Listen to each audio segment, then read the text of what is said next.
Bilal Abdul Kareem, welcome to the Grayzone.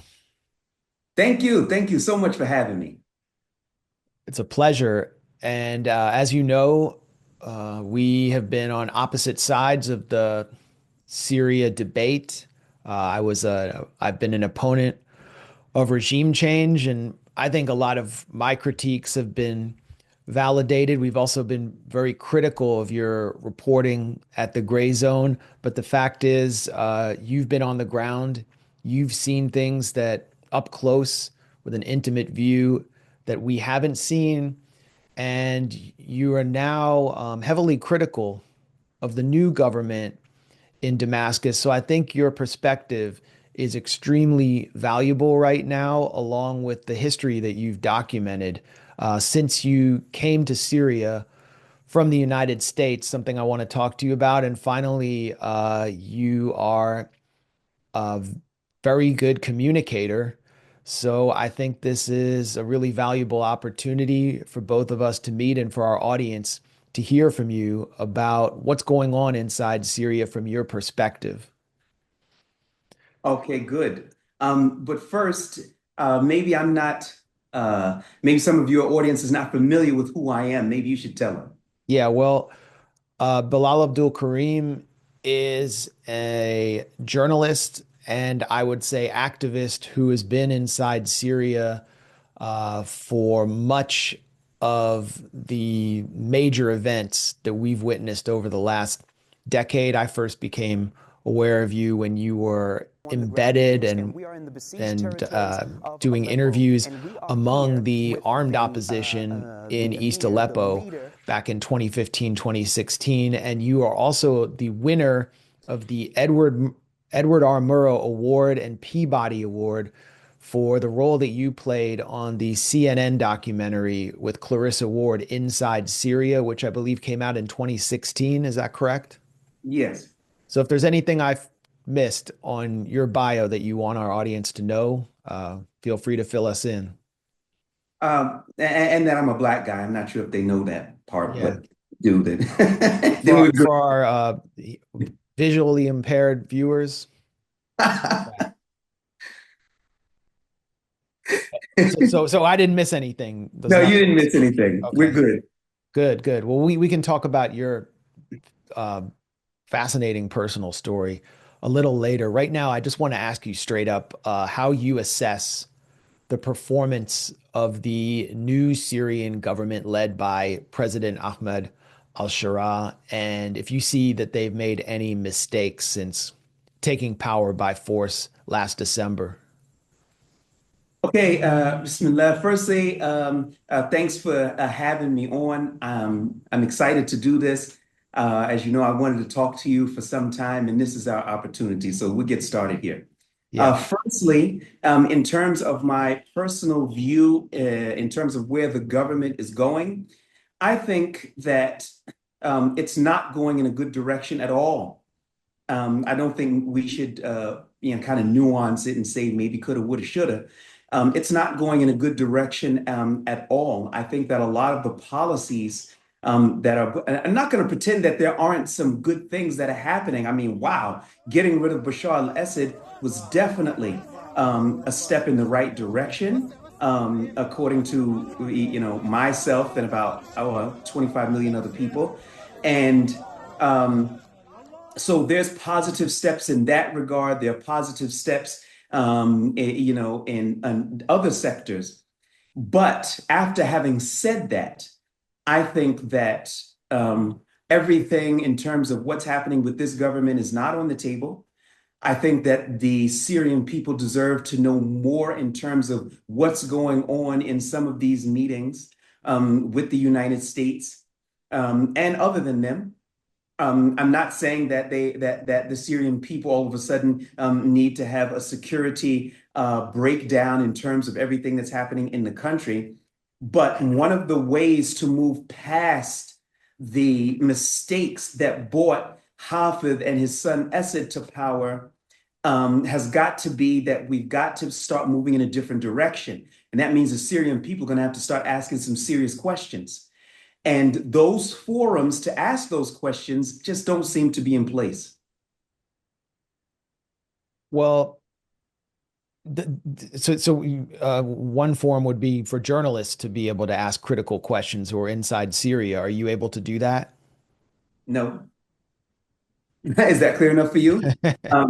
To what happens in general when they're in general, I mean, impromptu things happen sometimes, and even that's rare. But to sit down and have a discussion, for example, like we're having right now, you and I are on different sides of the fence. We both know that, but we can have these conversations. We haven't been able to establish that we can have these kinds of conversations with Ahmad Al-Sharaa, with people, with perhaps journalists that might be critical of him, particularly those who are right here inside of Syria. I haven't really been seeing that. I had hoped that I would, and I hope that we will be seeing it in the future. Okay, well, not long before December, when there was this military operation targeting Aleppo, and that eventually ended up with Ahmed al-Sharaa and the HTS, Hayat Tahrir al-Sham, seizing Damascus. Uh, and at the time, he was known as Mohammed Al-Jolani. Uh, he controlled Idlib and controlled this salvation government. And the population of Idlib was kind of engaged in a mini uprising there about conditions, about corruption, about the brutality inside the prisons that HTS was maintaining. And you certainly knew a lot about this, covered it. So, can you explain to our viewers why there were so many protests against the Jolani government in Idlib?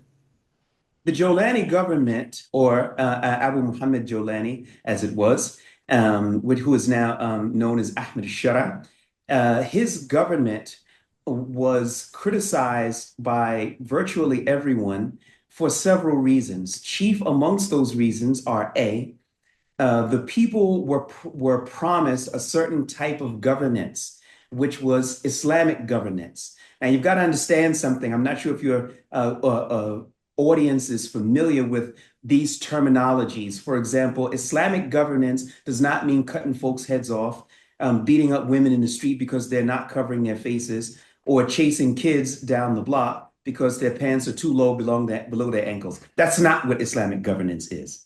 And we can have a conversation a little later on in the show, if you like, about what that might look like. After having said that, it was always the idea that was promoted to many of the fighters, not many of the fighters, all of the fighters that fought underneath him and around him, was that there was going to be Islamic justice. Once again, Islamic justice doesn't entail doing a bunch of wild stuff. And again, we can talk about what that actually looks like. He didn't deliver on that. And even in the time when he was in Idlib, that was a major critique of him. In addition to that, prisoners were often held without trial. Torture was rampant in his prisons. And these practices are what soured the people on his rule. And you and some of your colleagues face persecution under the Salvation government in Idlib. And I remember you being kind of targeted and attacked a lot on social media by Jolani's supporters. Can you tell us about that? Like what happened there and why do you think you were targeted? Well, firstly, I was put in prison for 6.5 months for having a big mouth. Of course, colloquially spoken. But the actual thing was what's known in Arabic, tahrir. Tahrir is incitement and inciting of the people against the government. Well, in actuality, when I did a piece that was critical of the government, I would inform them that I was doing this piece and that if they wanted to respond to it, I would include their response in the same piece. Normal journalistic behavior, nothing new there. But they were concerned about empowering me, so they decided they weren't going to do any interviews with me. That doesn't mean I'm not going to publish my story, but I would leave it open, and I would say in the report that we gave them an opportunity to respond. They have not responded up until now, And if and when they do respond, then we will bring their response to you. That is how we used to deal with it. In the Arab lands, that's incitement. In real terms, that's being completely and totally fair. And I stand by the way that I handled that situation. And since that time, I'm going to continue to do the same thing. I consider the work that I'm doing here as an act of worship. You couldn't pay me enough to stay in this to stay in an unsafe environment like this, except that I feel that I'm doing something that's an obligation upon me to bring the truth to the people. And that's what I've been doing.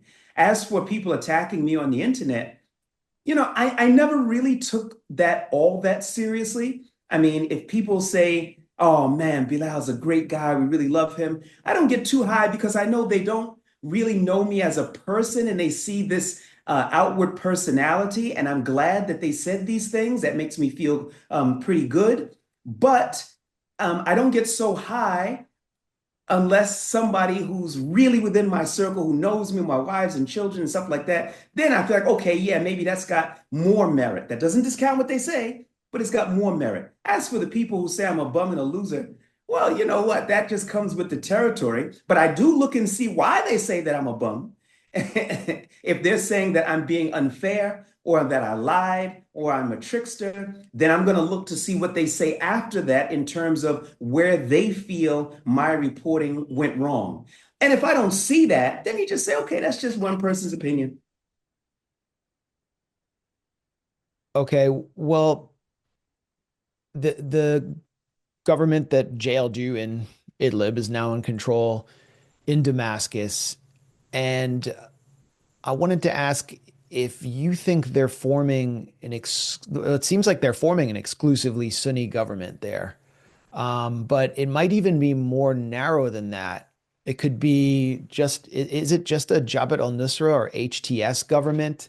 And what do you think about the new president al-Sharaa giving power and influence to his own brothers, to his father-in-law, to lots of relatives? It looks like they're being given economic power as well. I mean, some people are comparing this to the Assad government and like his relationship with the Makhlouf family, for example. So do you think there's like a corruption problem in the new government? And did you also see that in Idlib? Okay, first question that you asked about was about, can you just refresh me? Yeah, I mean, it is an Okay, exclusively Sunni government, but is it actually just a HTS government? okay, look, I'm going to say something here. This might ruffle some feathers, but I want to give you the realities on the ground. Yeah. In terms of it being an exclusively Sunni government or not, for the most part, I'm not talking about every person, for the most part, I'm not talking about every person, nobody cares about that. Why? After coming out of the oppressive, tyrannical rule of the Assad family, the people want a certain thing. They want justice, they want economic recovery, they want stability, and they want to try to get their lives back on track. To be honest with you, if Ahmad Al-Sharaa and his brother and his uncle and his cousin, and they bring that to them, which would be called a meritocracy, nobody's going to care. Nobody's going to say, well, how many Kurdish members do they have? Tell me about the Druze numbers. What are they talking about? I'm just telling you what the facts are on the ground. Nobody's going to care about that. As long as he's going to deliver what a leader is supposed to deliver, then the people are going to be okay. Even if they may not like the makeup so much, nobody's going to grumble. However, if he's not going to deliver and he's going to do some of the things that he's been doing, then I think that people are going to look for any opportunity to say, hey, we are not with this new government and this is problematic, ABC 1, 2, 3. In terms of him putting his uncles and cousins, and this is just Arab rule all over again. And that's what the people didn't want. That's what landed the Syrian people in this mess in the first place by, first of all, no accountability system for their rulers, their leaders.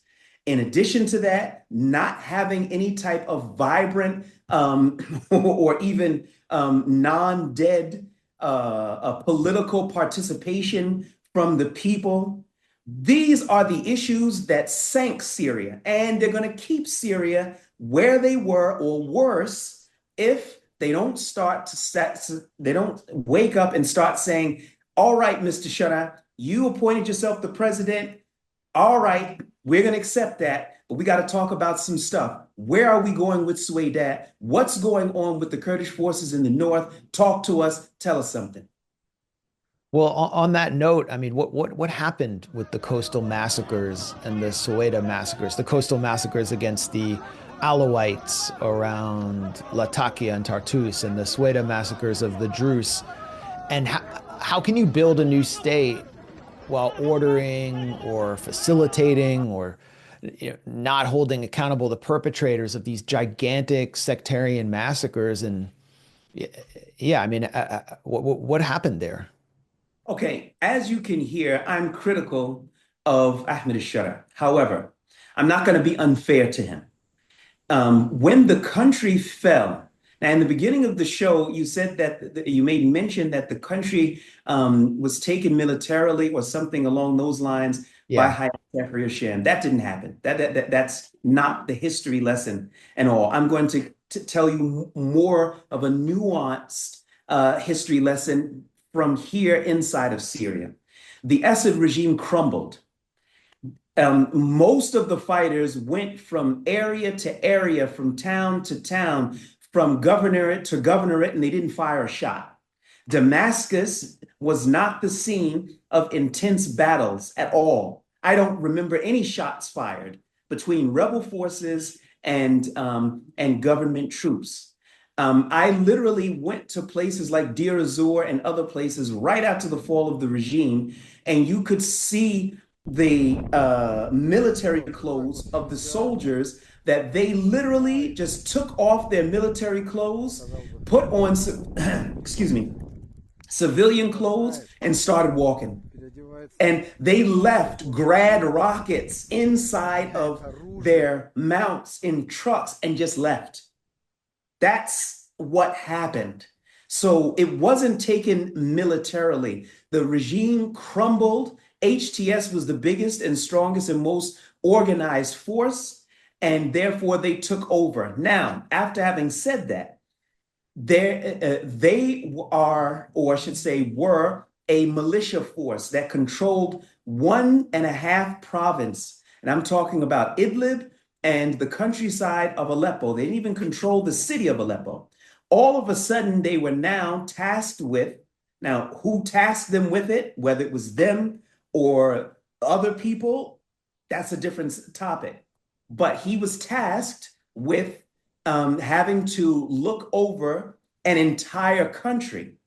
And that led to bringing on people whom I'm sure he did not vet, didn't have time to vet, and they had an axe to grind. And they went out to, I'm going to separate the Suedat and the coastal area conflicts. They went out to the coastal area conflicts and they ran a wreck shop. And they were doing things that they should not be doing. And they made things difficult for the new government, difficult for the Syrian people. And I have long said that they should be held accountable. Up until this moment, I cannot tell you whether he did or he did not. It has not been made public. So I can't say yes, he did or no, he didn't. But I think that there should have been more upfrontness from him regarding those atrocities that took place in those coastal areas. Now, I'm also going to say something also. Those militia forces deserve to get their butts kicked, and they did get their butts kicked. And I'm glad they got their butts kicked. But some people went overboard, and they shouldn't have been doing that. Now, in terms of the southern part of the country in Suedat, it's a little bit of a different angle. Were there violations? Yes, there were, but it wasn't nearly what took place in the coastal areas. So I guess you could look at that as progress, I suppose, relatively speaking. And a lot of the atrocities were committed by Druze militia forces on Sunni Bedouin tribes. Now, the two lived together for a long time, and sometimes they don't get along, but they've lived together. That's just a historical fact. But it seems to be clear that there are external forces which are fomenting um, uh, problems and exacerbating the situation. So, yes, the Suedas situation was mishandled in many different ways, but to say that they went and committed all of these massacres, no. Now, I was not privy to that, and I was here. I spent time in Suedas, but I think that that's a that's I'm sorry, I'm losing my English here. I think that that's going a little bit too far. Okay, well, there's it's pretty well documented that entire families were slaughtered. Many people who were not even male of fighting age in the Latakia countryside were And I agree with killed, you on that. turned up dead. And there are reports also of missing women who have been allegedly taken by Muhajirin, like foreign fighters in Idlib, as wives from the Alawite community. They say Okay. that they number over 50. There are many photographs circulating of these women. Is this something that's happening in your view, or is this being Okay. exaggerated? What's going on there? Okay. The kidnapping of the women, which is something ludicrous for those people who would do that. But there are a couple of things that we have to look at. First of all, should these women have been kidnapped? Should they have been hit? Should they have been looked at in cross-eyed? Should they even have been scared? Absolutely, positively, unequivocally, no. First thing. Second thing, there is no credible evidence that Mujahid fighters or even fighters which were linked to the government, I'm going to say this again, whether they are Mujahid fighters or foreign fighters or fighters which are linked to the government carrying out these attacks on the women, I have seen no credible reports linking them to the government. Now, as you can tell, I'm not inviting Ahmad Al-Sharaa for dinner. We're not good. But I'm also not going to be unfair to him. It is totally outside of his sphere of benefit to kidnap some women. I mean, I know this guy for the last 13 years. He does some weirdo stuff, but that's not one of them. Like Now, what? once again, I'm sorry. You said he does some weirdo stuff. Like, what are you referring to? Well, when I say some weirdo stuff, I mean you can just look at his treatment of prisoners, indefinite detention, and other things that that I call that weirdo stuff. Yeah. But to kidnap women, he has no history of doing that, nor do his fighters under his control have a history of doing that. But I want you to understand something here. You see, what a lot of people have to understand is that there is tremendous bad blood between Sunni Muslims and the Alawite community. Very bad history. Yeah. The Alawite community was, it's kind of like the Hutu and Tutsis. Yeah. The Hutu clan was basically the one that was over the Tutsi clan. That's, of course, in East Africa and Rwanda. And it was the same situation here. So there are lots of people here who have an axe to grind who would pull off operations like this. So I'm not, I believe that it definitely happened. I'm not going to discount that. But then again, I'm also not going to blame either foreign fighters or the Syrian government for something where I have no credible information that that's what they did. It's more a question of sort of chaos and disorder, and that the perpetrators are not necessarily being punished. Maybe this is being tolerated in a way. more than being officially ordered by al-Sharaa. But I mean, just kind of wrapping up on all these questions. I mean, you witnessed a sort of miniature uprising, kind of Arab Spring moment in Idlib before al-Sharaa took power last December. And now there's discussion about, consolidation of power within his family, a lack of democracy, lack of participation by the minorities in the upcoming elections, everything we've been talking about. Do you think another kind of uprising could be possible, something along the lines of what we saw in 2011 in Syria, which started out really as a kind of call for reform? At this juncture, I would say no.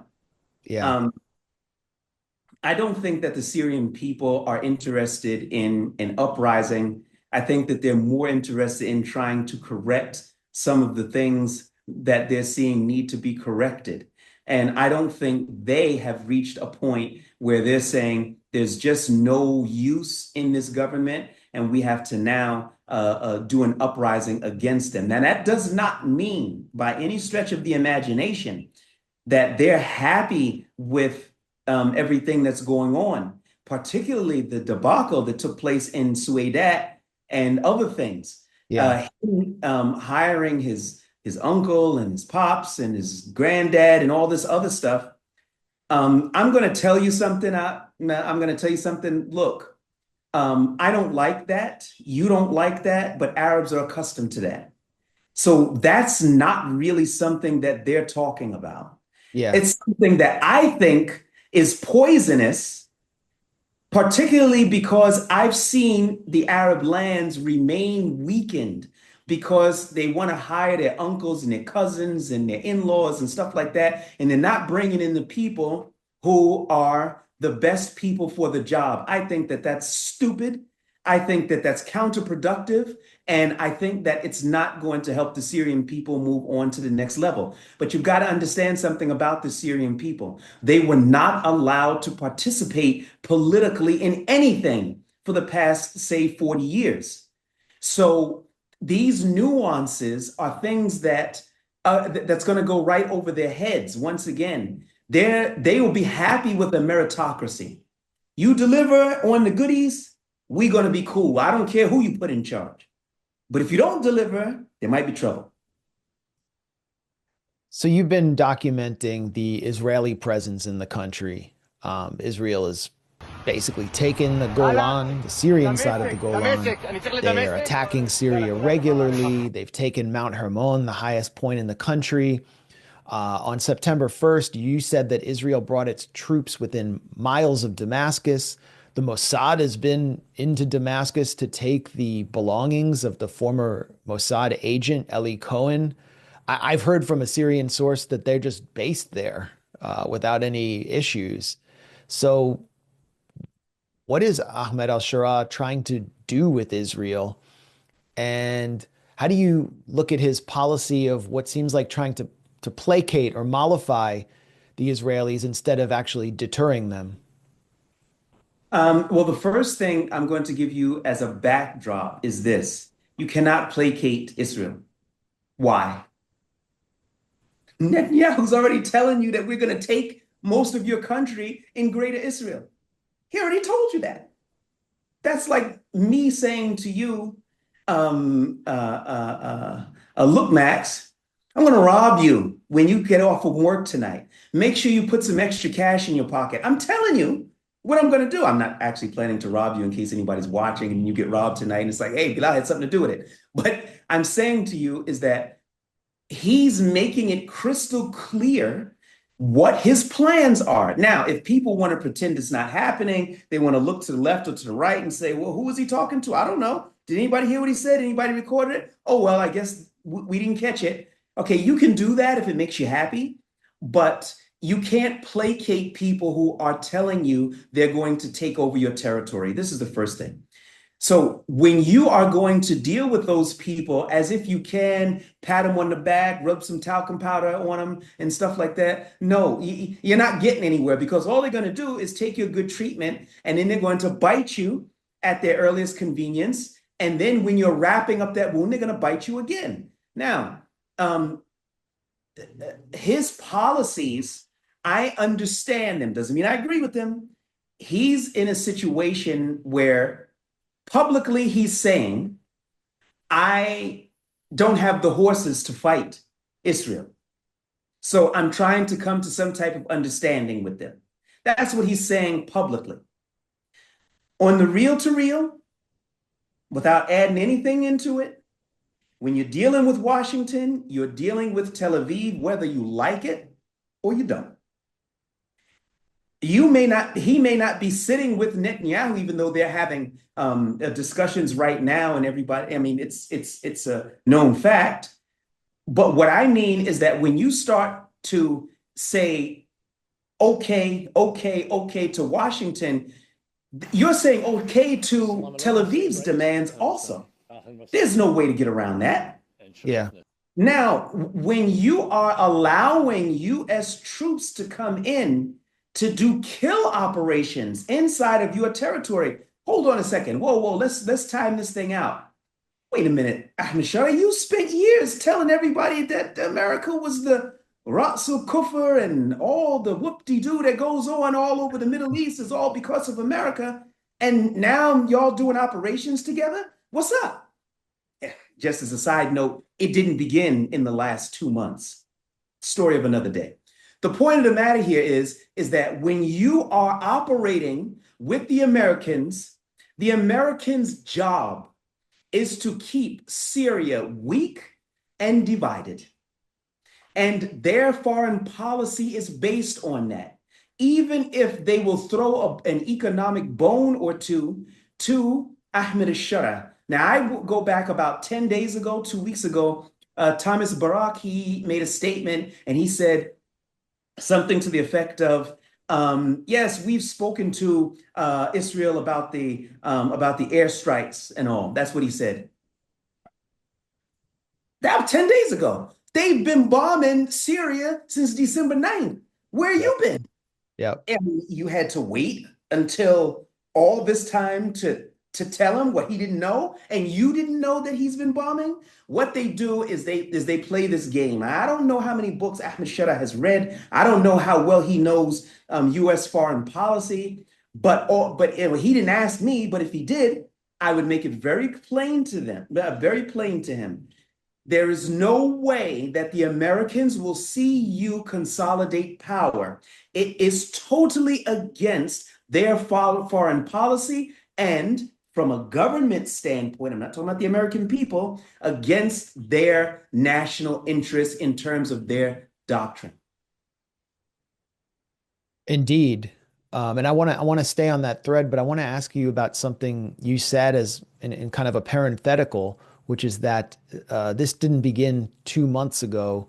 And I think you were referring to Ahmad Al-Sharaa's relationship with the Americans. It seemed pretty clear to me that U.S. intelligence was backing Jabhat al-Nusra, at least indirectly through the FSA, and many more conspiratorial-minded people speculate that his relationship with the Americans actually, and American intelligence actually began when he was in Camp Bucca in Iraq as a prisoner. What do you think? Is it possible that Al-Sharaa had been a intelligence as an asset of U.S. intelligence or another foreign intelligence agency years Well, I'm before? not gonna. What I'm not gonna do is speculate Yeah, and guess, but I'm gonna tell you what I know. Hakan Fidan, who is the foreign minister, Turkish foreign minister, who previously held the portfolio of intelligence chief in Turkey, he said after the fall of Assad's government that Ahmed al-Sharaa, I'm sorry, he said Hayat Tahrir Sham, which Ahmed al-Sharaa was the leader, has been helping them with intelligence for 10 years. yeah, Now, 10 years could mean 9 years, it could mean 11 years, could mean 12, could mean 8. But the point of the matter is that Ahmed al-Sharaa was very keen to push and pump and promote that America was the main enemy, America was bad, America was this, and America was that. All the while, and I'm charging him with working with Turkish intelligence, because if you work with Turkish intelligence, the Americans are somewhere in the mix. So I am charging him with that. Why? Because we have a thing in Islam that's called silence is acceptance. Now Hakan Fidan is not Susu Tutu or Fufu. He is a major figure. And if somebody comes forward and says that, hey, Ahmad Al-Sharaa stole $20 from my wallet, Ahmad Al-Sharaa is obligated to say, Hakan Fidan, we know him. He's a good guy, but he was smoking weed that night, and I didn't take $20 from him, or something along those lines. But to just say nothing in Islam, we take that as acceptance.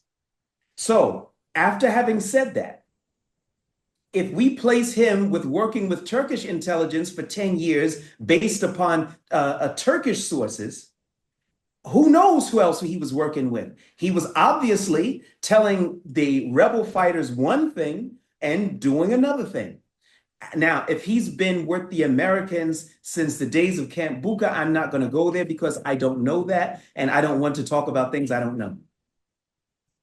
Yeah, well, the Americans were running operations out of Incirlik Air Base in Turkey. Turkey is a NATO member state, so people can put the pieces together. But of course, yeah, we don't know that whole background.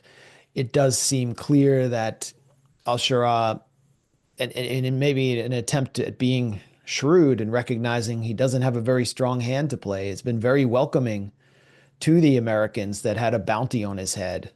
There's been lobbyists like Jonathan Bass on behalf of the Trump administration, who's a registered lobbyist for the Abraham Accords and runs a liquid natural gas company in Louisiana, coming to meet him to talk about business deals. And what do the Americans really want?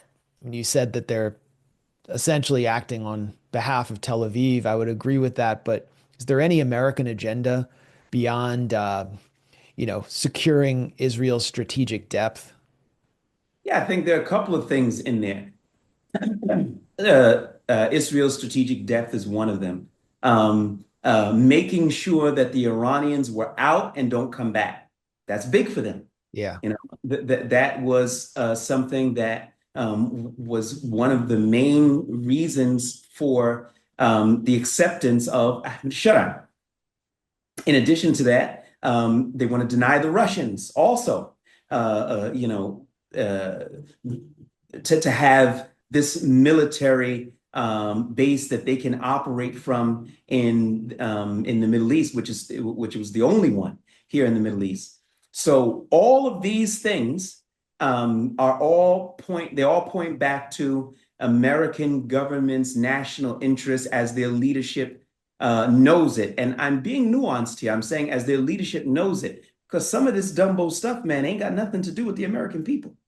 So I'm telling you that I just want to be clear that it's not in the American people's interest to potentially expose their people to more wars for Israeli interests. Somebody in Louisiana or Texas or New York or Washington or Los Angeles, what they getting out of the deal? They're not getting anything out of the deal. Yep. So I'm being nuanced in saying that this is the doctrine of their leadership, which I think is going to change in next year's senatorial and congressional elections. But that's another topic. Well, you are from the U.S. and you're now in northern Syria, correct? Yes. I think you're from New York City, right? No, I'm from a small town called Mount Vernon, which is right next to the Bronx, Okay, which is yeah. the city. New York area. Mhm. I've been up there. It's like on the way to Yonkers. And Yes, sir.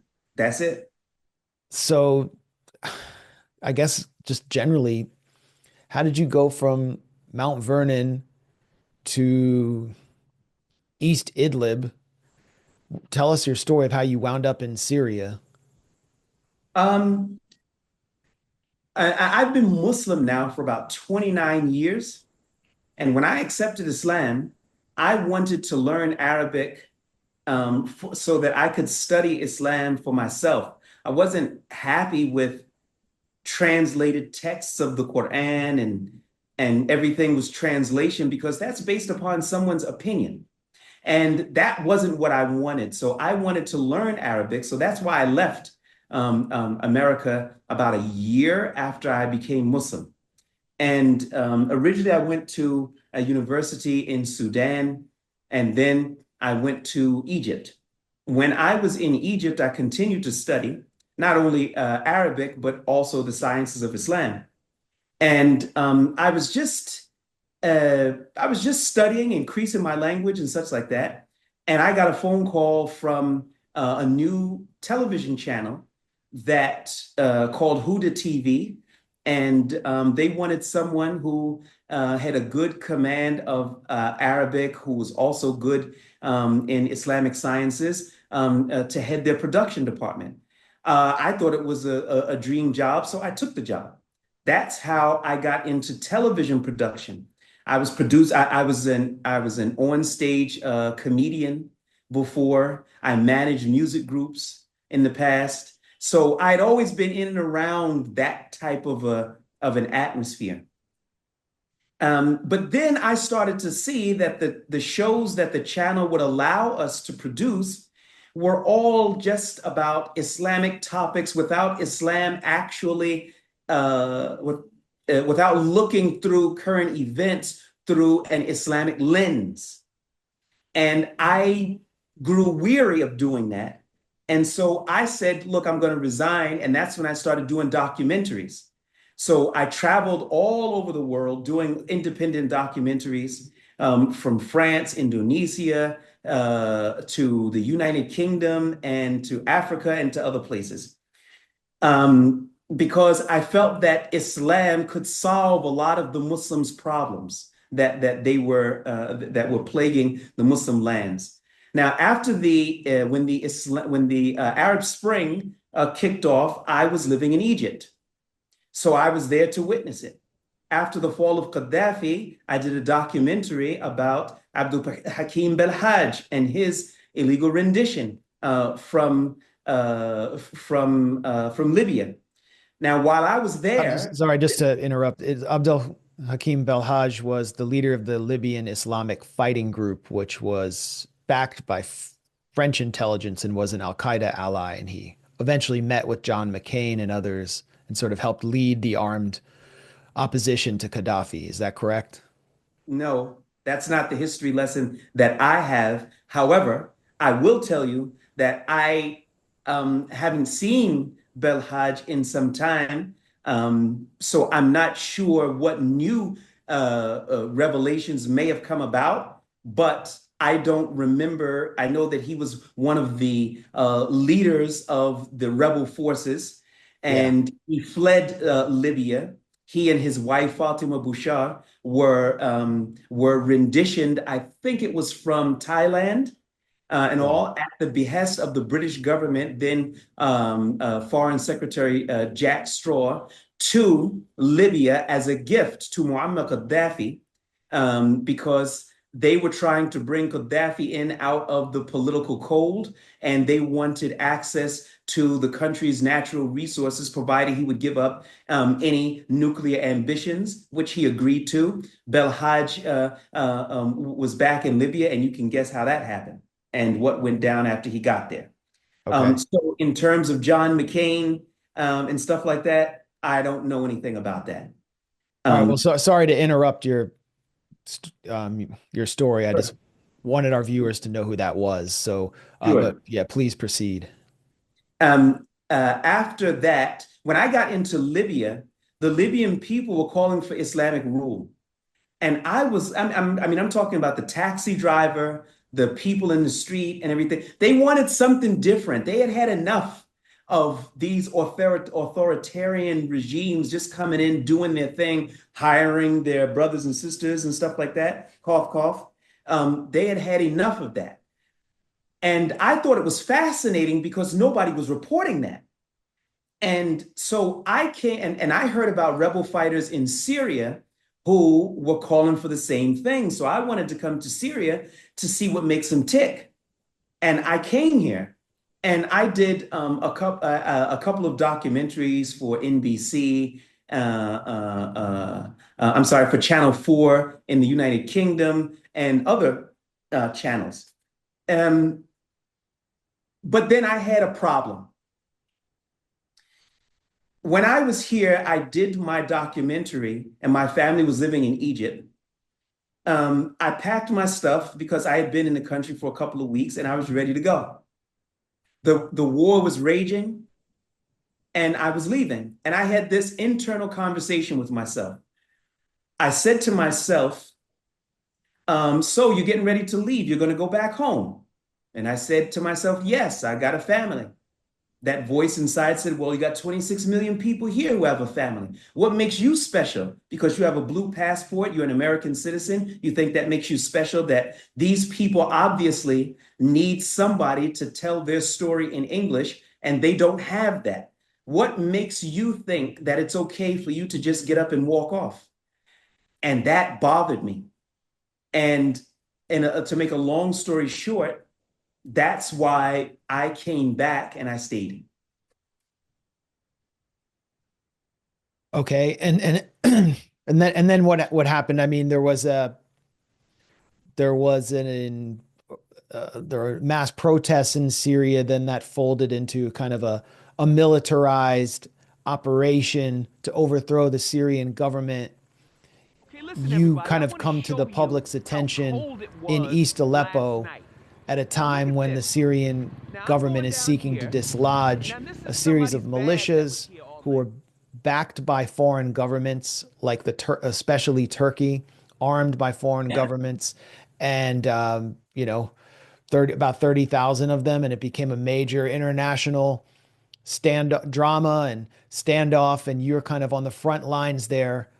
I mean, how did you wind up there? And I guess you you were interviewing some of the major clerical figures who were moving those ideologically moving those forces, like Abdullah al-Muhaisini, who came over, I think, from Saudi Arabia, had been Right. backed by Qatar. He was someone who was sending youth from, Turkmenistan to carry out suicide bombings at Syrian army checkpoints. الله يثبتنا وإياكم هنيئا لك أن هذا البطل يكون إن شاء الله عروسا في جنات النعيم هذه الليلة مع حور حسان مقصورات في الخيام. أسأل الله سبحانه وتعالى أن يجعل اليوم عمليته مثخنة في أعداء الله سبحانه وتعالى وأسأل الله أن يكون I would consider him to be Al Qaeda, and you were giving very friendly interviews to him while also providing footage and video from the ground that no Western reporter had. You were under bombing. What were you doing there among these Al Qaeda aligned forces? Okay, the first thing is that uh, I think my being known increased exponentially in 2016 and, at the siege of Aleppo, as you made mention. Yeah. But I had been reporting for major news outlets around the world since 2012. Okay. As we were moving forward, I'm going to tell you a conversation that I had with one very well-known news outlet. I did a report about a young Australian kid, blonde hair, blue eyes, who came to Syria, and after filming with him, I showed it to one channel. That channel said to me, excellent access, excellent reporting, very, very good, Bilal. And they said, I want to ask you a few questions. I said, okay, go ahead. They said, this young man, is he Al Qaeda? I said, no, he's not. He just kind of just came here. They said, okay. They said, does he live in Al Qaeda controlled areas? I said, no, I know where he lives and all. No Al Qaeda controlled area there. They said, okay. They said, does he think like Al Qaeda? I said, no. They were determined that they were going to put this young man in the Al Qaeda crosshairs. That's what they wanted. And I also, and I knew I was not going to play that game. I'm here for religious reasons. I'm not here to be a groupie for anybody. I'm not here for money or anything like that. Can't pay me enough to be here for that. And if I didn't see that, I'm not reporting that. And I don't care who doesn't like it. But Western news media outlets wanted me to paint all Islamic fighters as either ISIS or Al-Qaeda, and that wasn't true. It just wasn't. Now, we can argue about it if you like, but the reality is that that just wasn't true. Abdullah Muhaisini, you would never, or I challenge you, and I'm not a spokesman for Abdullah Muhaisini, I challenge you to bring me one statement where he says, I'm Al-Qaeda or I'm ISIS. You're not going to find it because he wasn't. But it makes it convenient to put everybody into one box. For example, to say, okay, well, you have these rebels and the Turks and the Qataris were backing them. So all of a sudden that delegitimizes them. Max, let me be real with you. Bashar al-Assad was starving his prisoners. He was killing his people by the truckload. I don't think the Syrian people cared all that much who was supplying them with the rockets and bombs. They wanted to get rid of Bashar al-Assad, and they had a right to that. And I think that that there couldn't be any healing here in Syria as long as Bashar al-Assad was in town. Full stop. Well, I got a more nuanced view when I was in the Damascus area and went into East Ghouta, into the Ghouta area, for example, and just wandered in there and talked to people who had been living under the control of Jaish al-Islam and were not happy about what they experienced, although they said that people initially welcomed them in there because they wanted some kind of more Islamic government. They were eventually tortured and they themselves were starved and placed in prison. Welcome to in there. Welcome to Jaish al-Islam. Jaish al-Islam wasn't Al-Qaeda. I know. Islam fought Al-Qaeda. Right. Yeah. And I don't want to get into an argument here because we're not going to be able to get as much out of this interview, but I'm just giving you my perspective. The viewers, that's the fight after the interview. Go ahead. Yeah. Or for like a second round. Yeah. This is just like, sparring, and then we can have like the epic battle. But Abdullah al-Muhaisini was sending young men to commit suicide bombings who were not from Syria. He was not from Syria. He's been in Turkey. He came back, I guess, after December. He preached at a mosque in Saudi Arabia. Mm-hmm. He was thanking millionaires from Saudi Arabia for sending him rockets to fire into West Aleppo. Many people in West Aleppo did celebrate and cheer when East Aleppo was cleared out and you went on a green bus to Idlib after you and others delivered kind of like last messages from... I didn't go on a green bus. You didn't go on a green bus? No. Can I pause you for a second here? Yeah. Can I just jump in here? Yes. Abdullah Muhaisini. Again, Dr. Abdullah Muhaisini, he does some things that I wouldn't agree with. Sure, I mean, that's normal among most people. But again, I'm not going to be unfair to people. And the first issue is that he's a non-Syrian sending people to go kill Syrians is a gross and unfair characterization. Well, it's on video. I'm going to explain to you. I'm going to explain. The first issue is that where did you get the idea that he was sending kids on suicide operations? This is the first thing. Now, it's on video. Okay, let me show you. The first issue is that wife is calling. Okay, let's go back here. Okay, honey, give me a few minutes.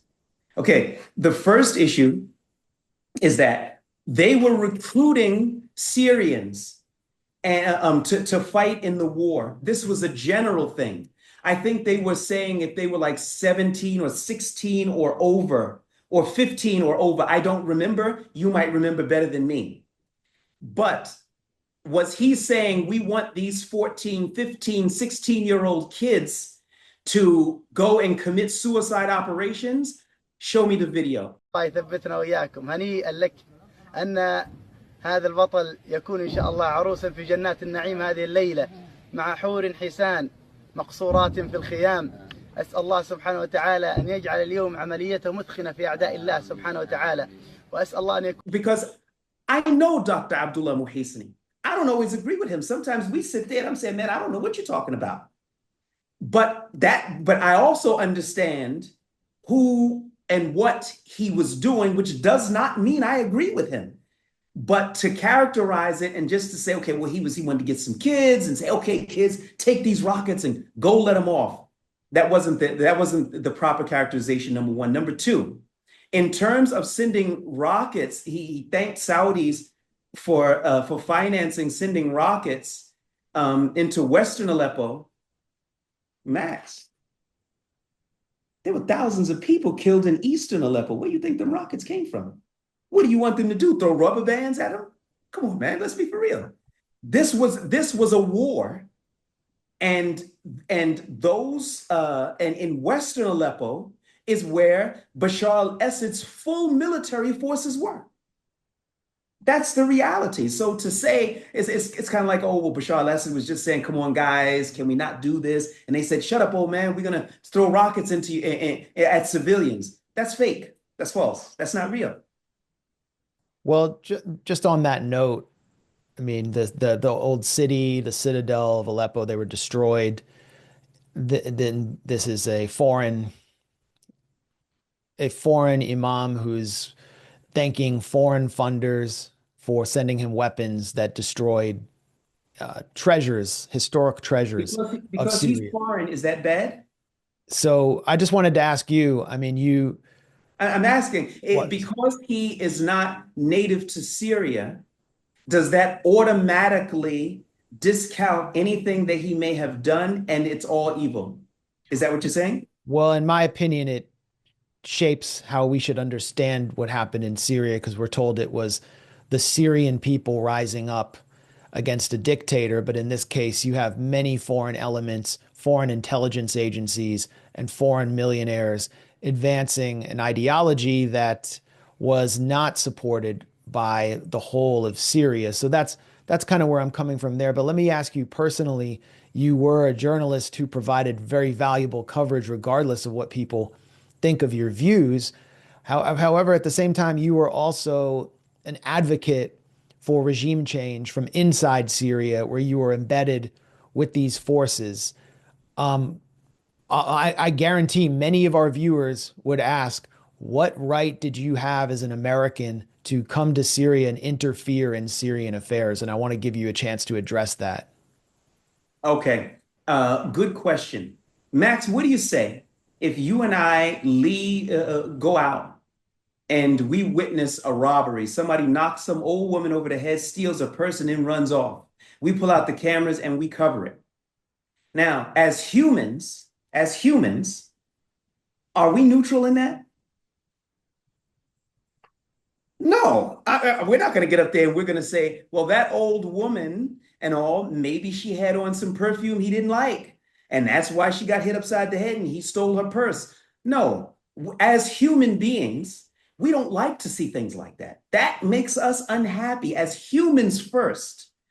As journalists, we cover that which is apparent and we do our best to get the story right, even when the nuances don't make us happy. After having said that, you asked the question, what is an American doing interfering in Syrian affairs? Okay, what's Clarissa Ward doing in Israel? She's not an Israeli. She's covering a story. That's what Well, she's if she has doing. Israeli credentials from the government press office, then she technically is welcome there. If rebel fighters did not appreciate my reporting, they were free to tell me to leave.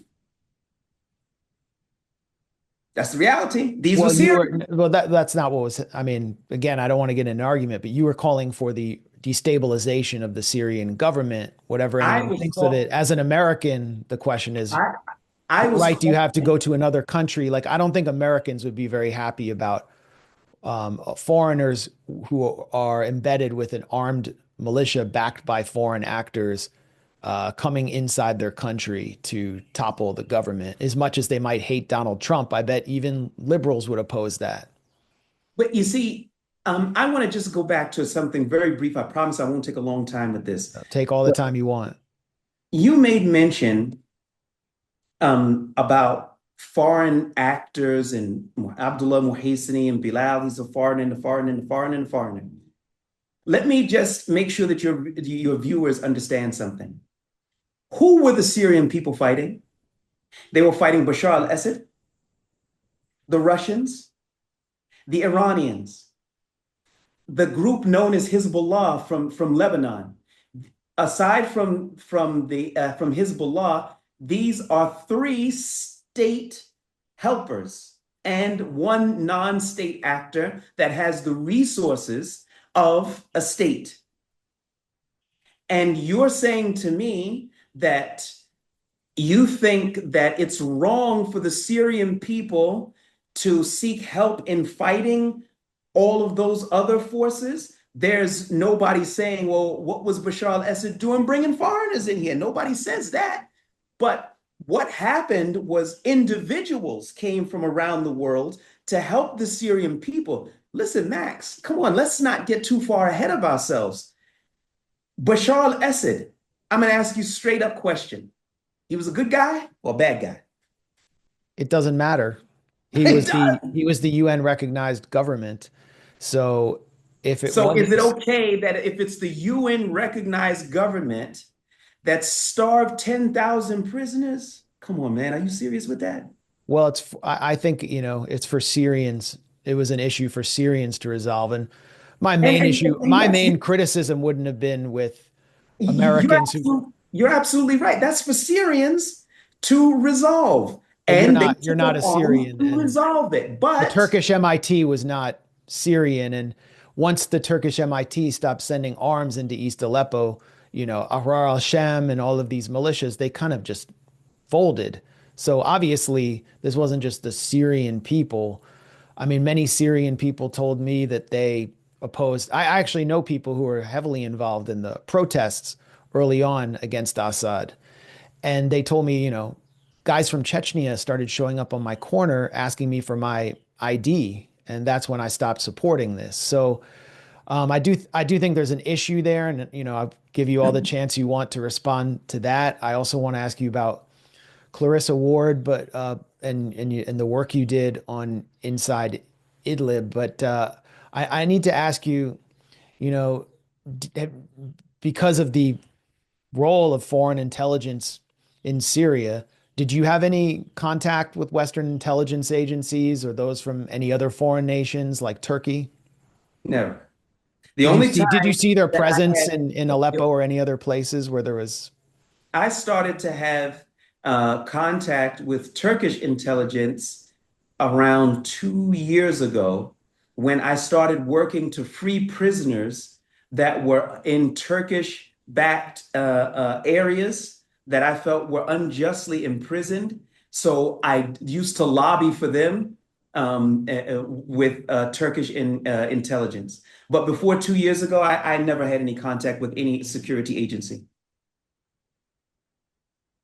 So U.S. intelligence never would ask you for information on the ground. I mean, Never spoke to him. um, and how did you link up with CNN and Clarissa Ward for the Inside Idlib documentary? And why weren't you credited with winning one of the most prestigious awards in international journalism, the Edward R. Murrow Award, after what seemed like playing a pretty key role in the production of their documentary? Well, firstly, I had been speaking to Clarissa Ward for some time, and she wanted to come to work on the documentary, and also that's how we hooked up. Um, in terms of my feelings about Clarissa, I think that Clarissa is an excellent journalist, which doesn't mean I agree with everything, all the stances that she takes. Sometimes we have these bizarre conversations, even up until now, and I say, come on, Clarissa, cut it out. And then she'll respond, and I'll respond, and I'll respond. So we can have these conversations, and that's what I appreciate from her, that we don't have to agree to be friends. This is the first thing. Hi, John. So In terms of why I wasn't recognized at that time, that was at the time when my car was hit with what I understood to be a coalition drone. And I raised a case in Washington about that attack on two occasions.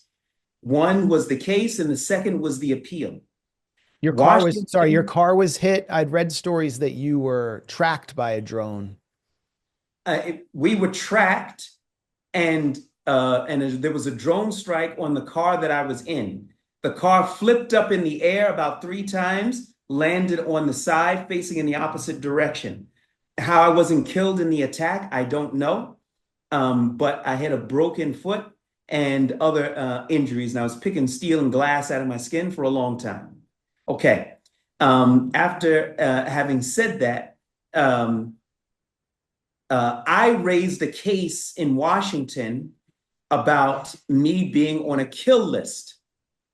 Now, when I did that, they didn't want to challenge any type of evidence that I was requesting for several reasons. One, if they would have tried to bring forth the evidence against me, so to speak, that would have set a precedence where they would not have been able to just drone people like Anwar al-Awlaki and such like that without adequate due process. That was the first reason.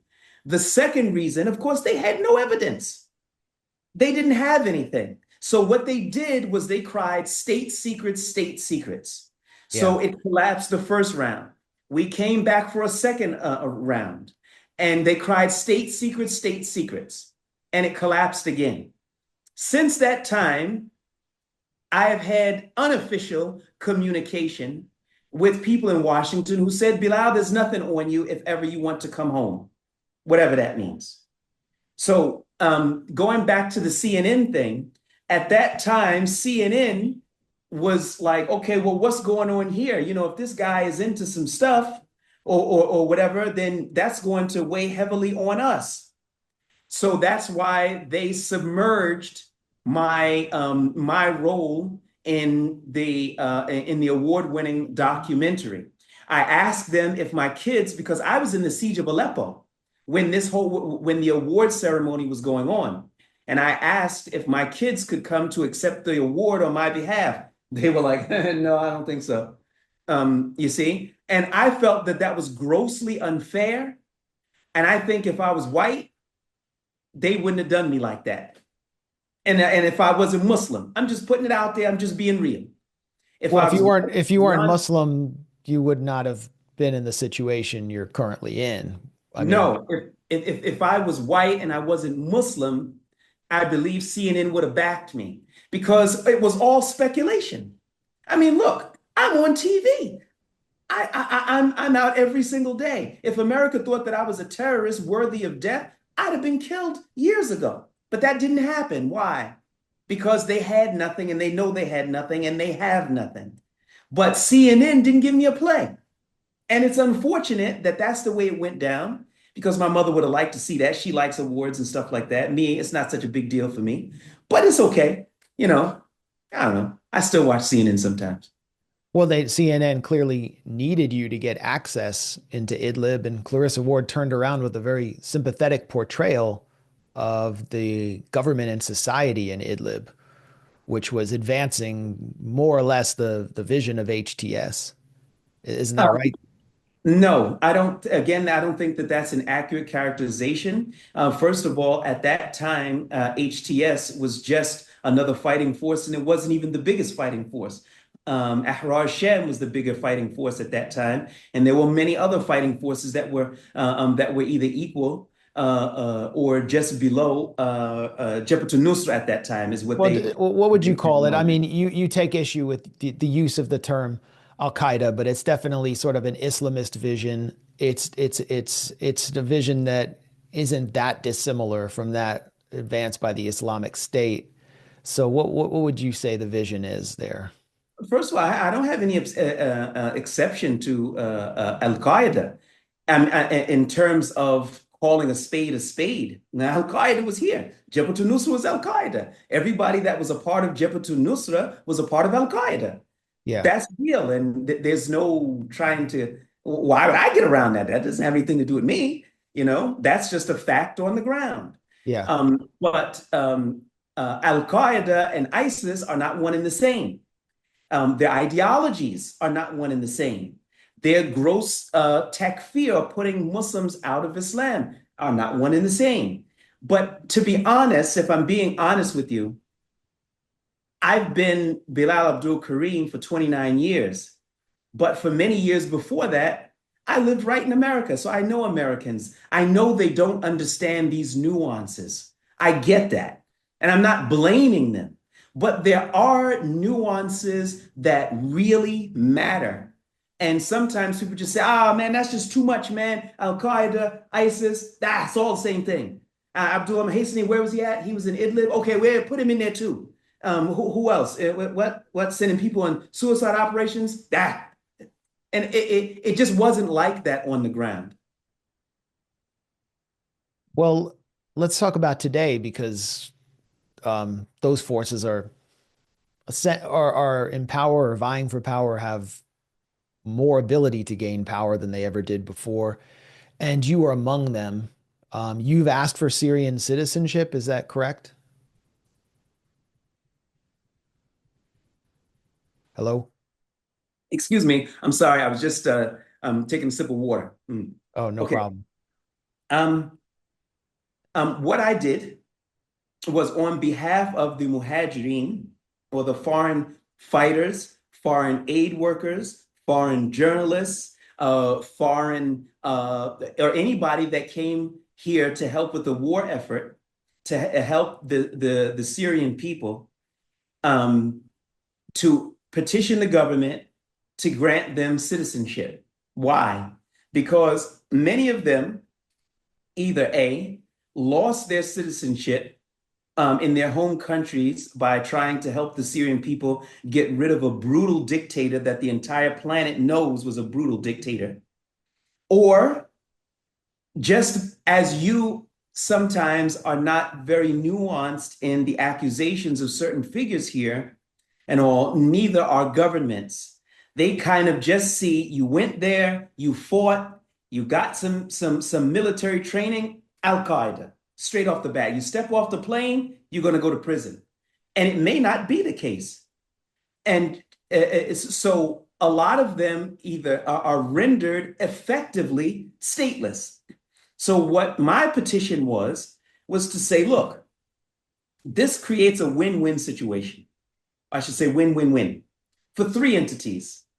The foreign helpers that are here, the government of Ahmad Sharaa, and foreign governments. Now, how does it create a win-win-win situation? One, it gives the muhajir, the foreign helpers, and their families stabilization, a home, and what's masdaqiyah, and credibility for their children and their wives. Because most of the foreign helpers are married to Syrian families. That includes women who married Syrian men, or most of them are intertwined here in Syrian society. This is the first thing. So it's a win for them if they get citizenship. It's a win for governments, the UK government, the Canadian government, the Egyptian government. Why? They don't want those people back anyway. So if Ahmad Sharaa can relieve them of that burden, he'd be the hero, not only to the first group, but also to the third group. So it creates a win-win-win situation for everybody.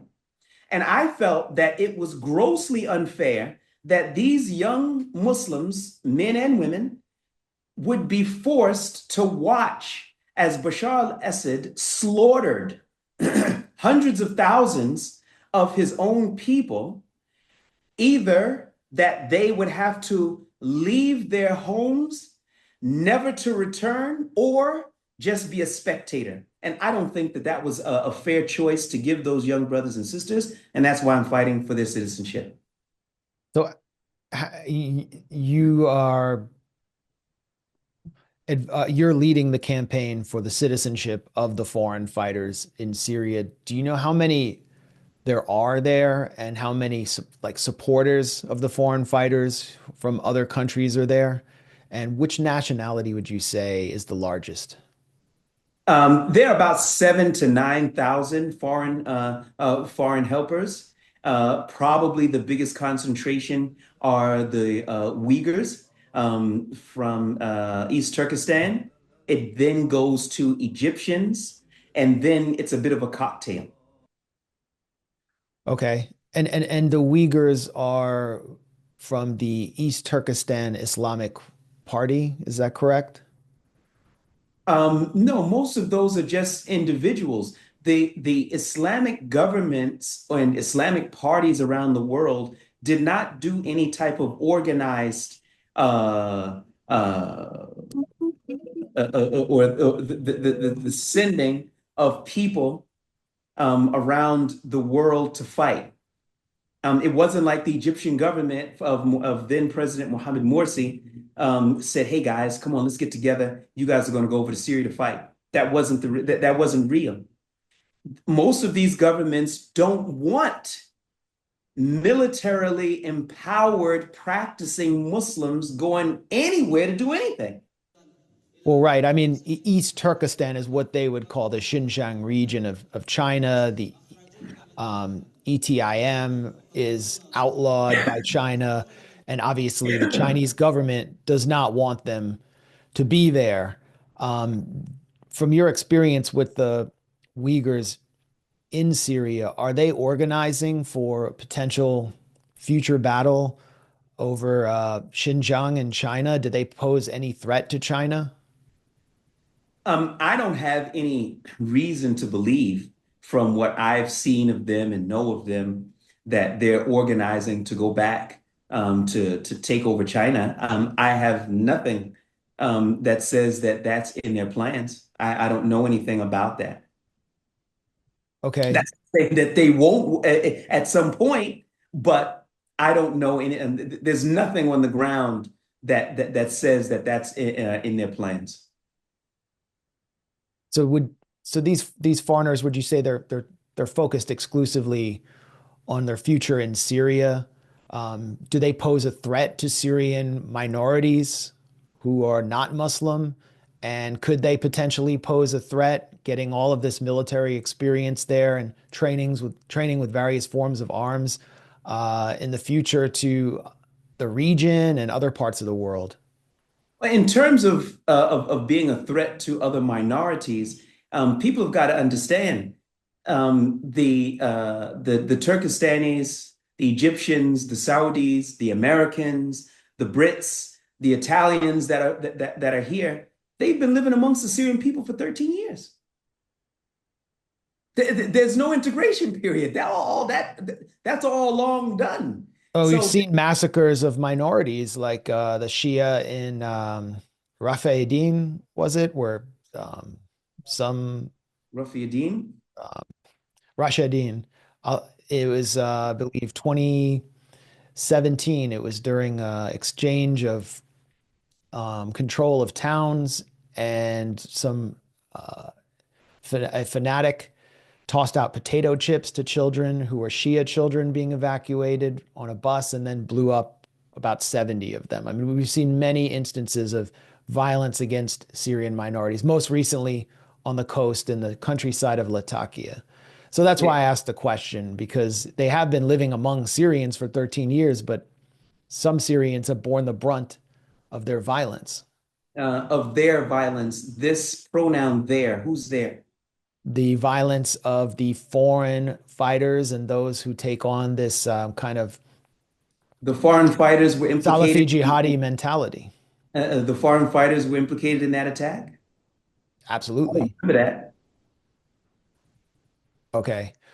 But Well, the point that I'm making here. I will send you documentation of that attack after this interview, and I'll put it on screen right now for all of our viewers. It was covered in mainstream media, but it was one of many, many attacks. I mean, in 2013 there were attacks on Alawite villages. I don't doubt that because you're saying it, and even though we're on opposite sides of this coin, you realize I have maximum respect for the work that you do. So if you say the attack took place, I'm pretty sure that it did.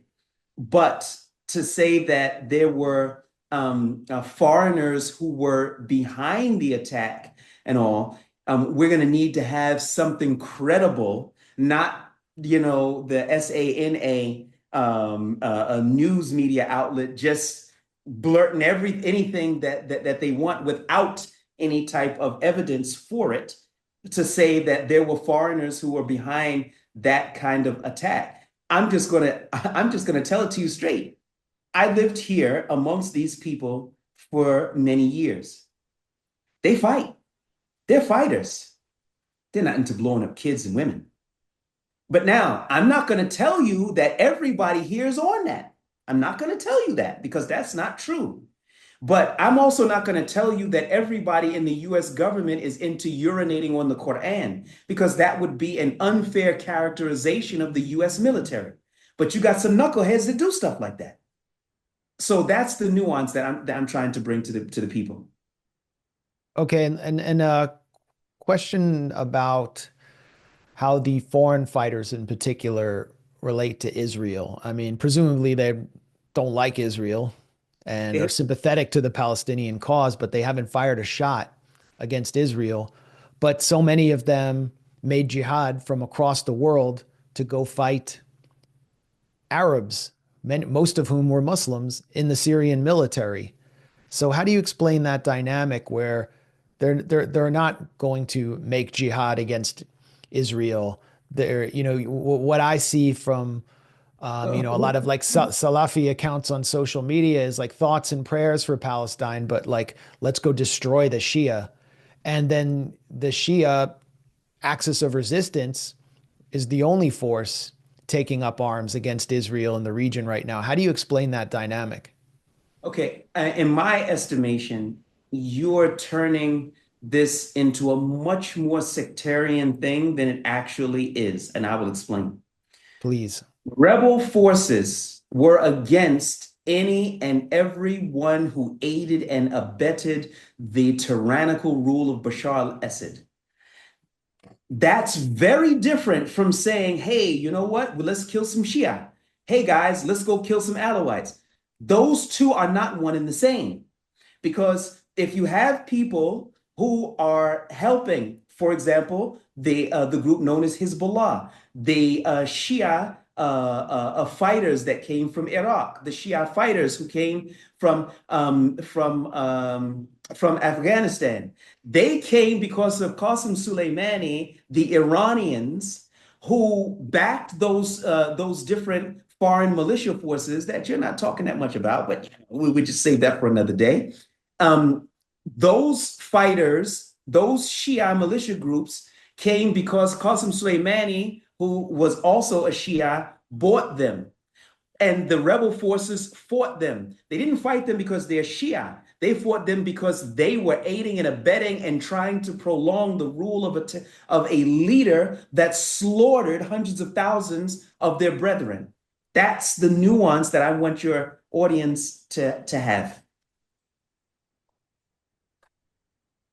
Okay, well, do you see a future for a multi-confessional society like the kind Syria once was, for what was the Syrian mosaic, which was actually kind of a secular society that provided cultural and political space for people of all different religions? Is there any future today for that? Max, I'm sorry, I didn't answer the second part of your question in terms of why don't they fight the Israelis? Okay, I guess I should have followed up there a little more strongly. Yeah, I forgot about that. All right. In terms of not fighting the Israelis, first of all, every Muslim, I didn't say foreign Muslim, I didn't say Syrian Muslim, every Muslim who has the spirit to fight is salivating to fight the Israelis. Okay? I want to make sure that that's clear to you. Yep. However much Bilal likes or doesn't like Ahmad Al-Sharaa, there is a a leadership here.